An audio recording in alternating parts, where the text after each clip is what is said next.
Welcome to this edition of the Million Dollar Mastermind podcast.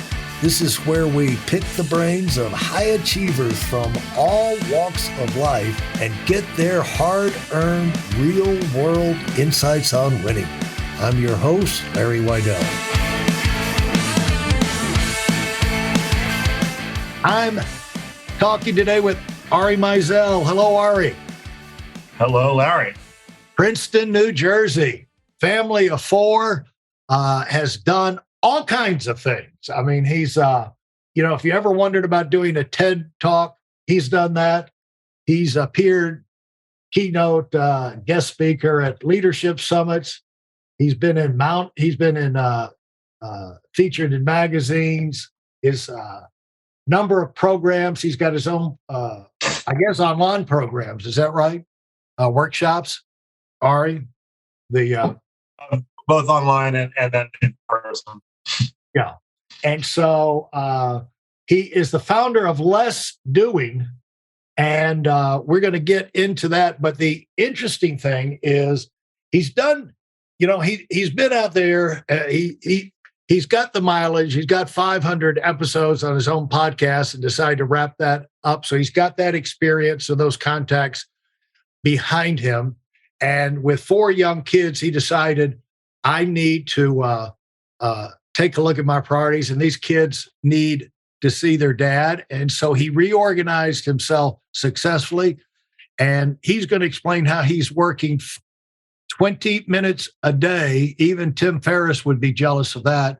And by the way, Tim Ferriss also went to Princeton University, or is from that area. So I don't know if there's something about Princeton that causes people to want to get their work done over with as fast as possible. But anyway, you come from a good tradition and has written over half a dozen books: The Art of Doing Less, The Idea to Execution, The Replaceable Founder, and that evolved out of his inspirational story of overcoming Crohn's disease. So, Ari, did I butcher that introduction sufficiently for you?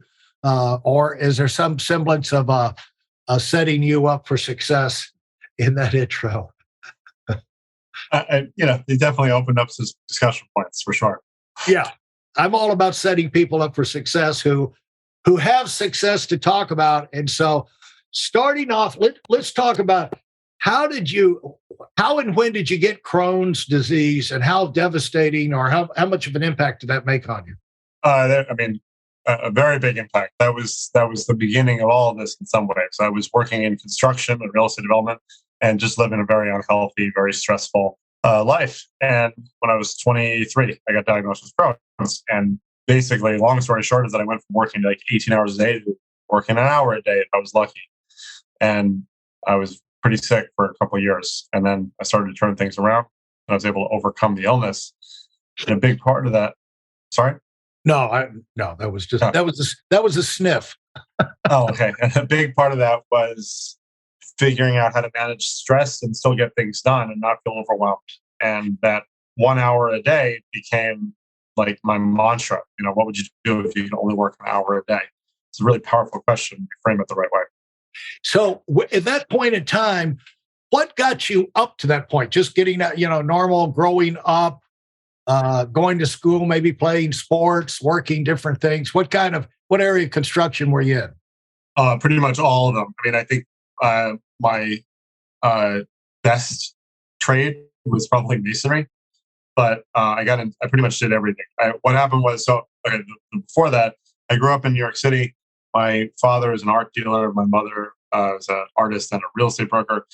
And I started my first company when I was 12, which is a website design company. And then I started a couple others before I graduated high school. And when I graduated, I went to the University of Pennsylvania to the Wharton School of Business, undergraduate, and enjoyed it, but remembered that I wanted to get back to work, basically. And so I graduated a year early with 2 majors and 2 minors and got back to work, essentially. But that meant was I went to visit a friend in upstate New York, and he showed me these old buildings from the 1860s, and I made an offer to buy them that day. which was probably somewhat foolish. But the deal was that anybody that worked on the job had to teach me their trade. So I spent the next 3 years learning and doing every construction trade there is. I put myself into $3 million of debt and eventually was able to get out of that and sell the project out. But I learned everything I could about construction, about project management, about leadership, politics, legal aspects, media. I was in the news all the time. Like, it was a hell of a crash course, and it crashed my body in a lot of ways, but I still learned quite a bit. Well, I got out of school with a degree in building construction because halfway through, I found out architecture was not worth it. And so by the time I was at the age where you got the Crohn's disease, I built 100 houses as a construction superintendent north side of Atlanta. And I've always thought that was the greatest education I could have in terms of keeping up with moving parts, people, supplies. You've got to train the people, you've got to know what they're doing. And I've always thought that was like a combination of multiple graduate courses, just going through that process and being in charge and getting screamed at if it wasn't done perfect, because, it's like an assistant coach on a football team, a pro football team. Anything that goes wrong, the head coach is going to be yelling at you, on your unit, and you're on the sidelines, and so you become a manic depressive, manage everybody just to protect yourself and survive. But you get an education that allows you to do incredible things the rest of your life, because it forces you to get organized. And so, can I ask you a thing about the father who is has a gallery? I guess that explains I've never seen anyone with a fine art minor out of Wharton. So that explains your fine art minor there, probably. Yeah, well, I had an art history minor, actually, but yes, that definitely contributed to that. And it wasn't from Wharton; that's from the liberal arts school that's at UPenn, which we had to take courses at. But yes, essentially, that was a big part. I grew up in an art gallery. Is your father? That's not Louis Meisel, is it? Yes. Okay, Lou. I'll tell you this: we have something in common. The guy who works with me in my art down here in Palm Beach gets on the train and comes up from Miami 3 days a week, and he is in your dad's gallery. David Oliveira. He does these hyper realistic ship paintings, and so he has been in your. And he, by the way, he was just on one of his paintings just got on the cover of the Irish Titanic Society or something. He sent it to me yesterday. But I've heard about your dad and his gallery quite a bit here over the last couple of years. So it's nice to meet you. Yeah, that's funny. Small world. Wow. Yeah. So you must have been at the art fair then recently, huh? Yeah.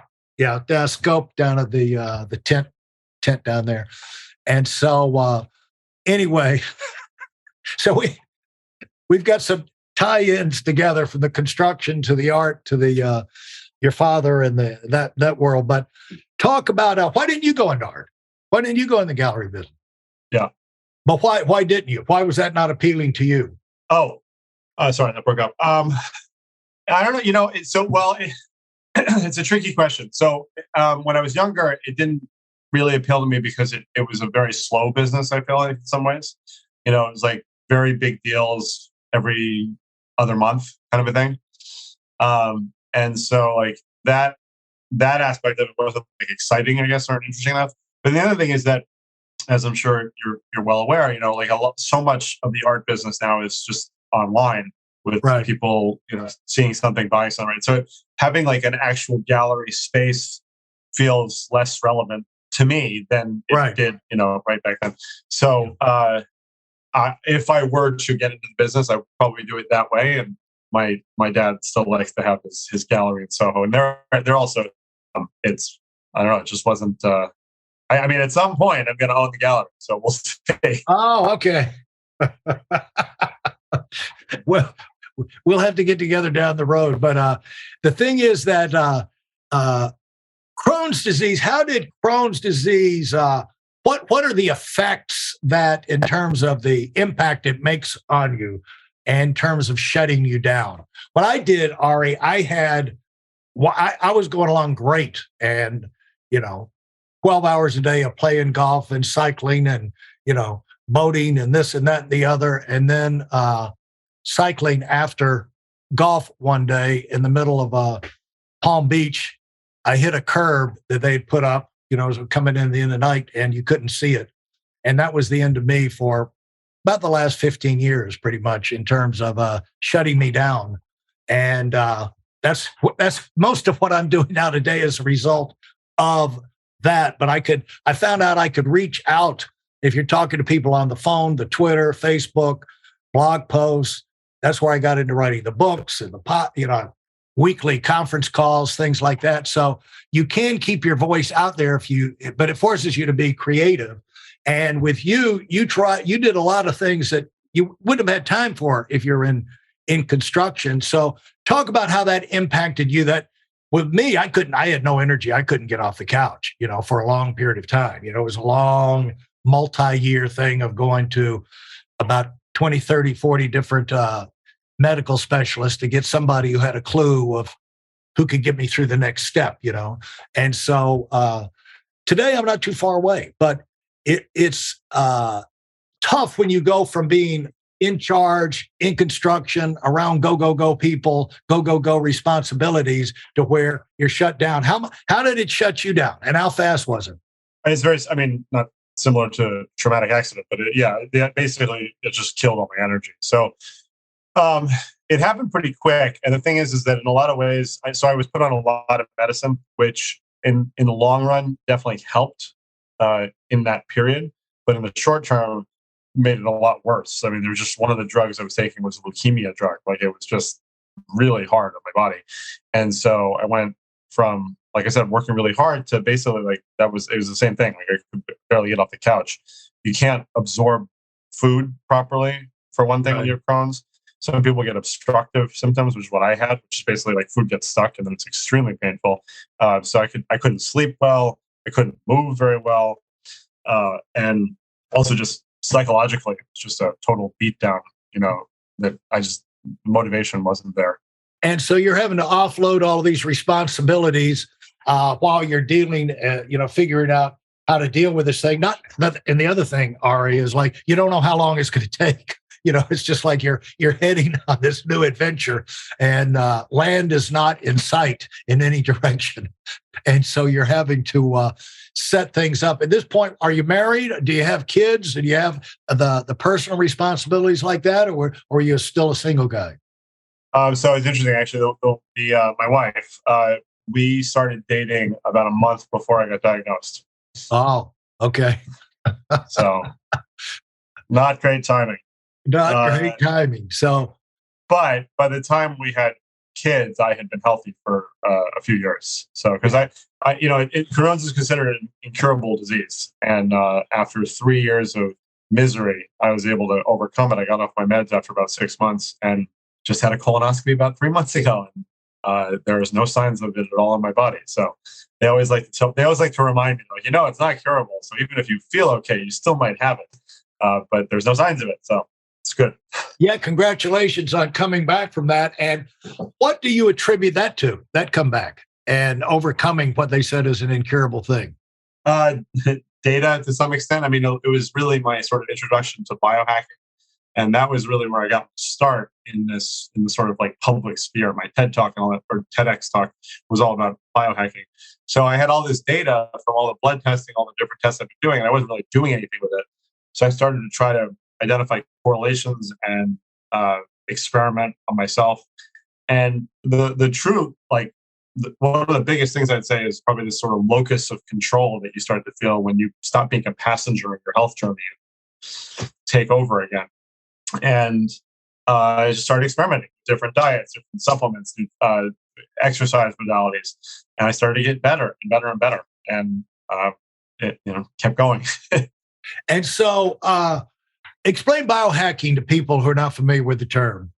So it's really just hacking your biology, meaning like if you want to figure out well, in my case, it's disease, but how to sleep more effectively, how to eat most optimally for your body, not what the most bad diet at the time is, right? Which supplements actually help you and don't, and which versions of those supplements might help or not. So it's really taking a very analytical approach to our health and well-being. Thanks for listening to the Million Dollar Mastermind. If you felt there were any valuable takeaways from this episode, please take a minute and leave us a 5-star review.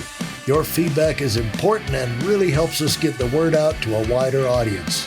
Remember, we have a valuable webinar that is absolutely free. Register for it right now at weidelonwinning.com. Thanks for listening.